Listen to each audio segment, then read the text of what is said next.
Welcome to the Warframe Weapon Encyclopedia, where today we're checking out the Furax. You can get the blueprint for the Furax from the market, and it's one of the easiest weapons to make. It is extraordinarily cheap to build. Now, the Furax are a pair of Mastery Rank 5 fist weapons, and they do primarily impact damage with some puncture and slash on the side. They also come with very good crit chance and an above average crit multiplier, and the status chance isn't too terrible either. They're also pretty fast, though there is one downside to them, and that's their range. They have an extremely short range of only 1.25 at base. Now, since you can get these very early on, let's check out a basic build first, which is gonna look something like this. You want to add some damage with pressure point, then a bit of crit with true steel and organ chatter, and I would highly recommend going with chattering impact for stripping of base armor and molten impact for heat damage. I would also highly recommend you run at least the basic reach mod, otherwise it's very easy to whiff most of your punches, which absolutely crushes your DPS. This setup, for how cheap it is, actually performs surprisingly well. It will take you through the entire star chart, and you can do all the fissure missions with it as well. If, however, you want to squeeze a little bit more oomph out of your Furax, I would firstly recommend you farm the Amalgam Furax Body Count, which is a Furax specific mod that you can get from the Eidolon boss on Jupiter. And you also upgrade some of the mods so that your setup would look something akin to this instead. Now, this setup isn't all that different from the previous one. It basically just gives you more crit through Blood Rush, and you get some combo duration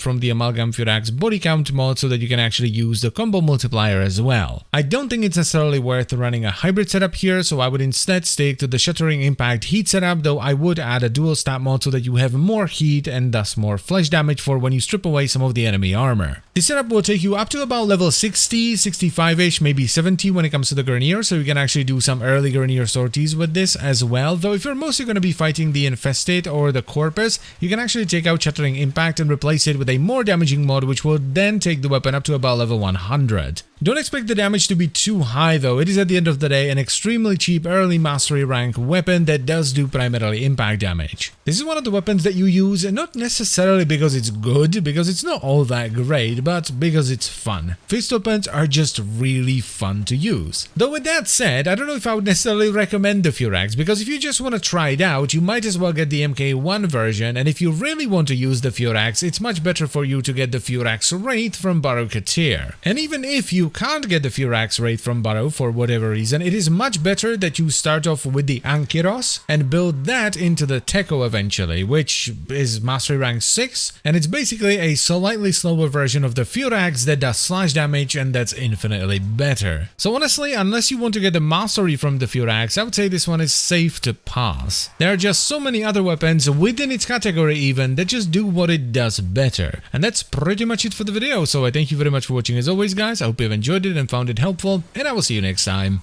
Bye bye.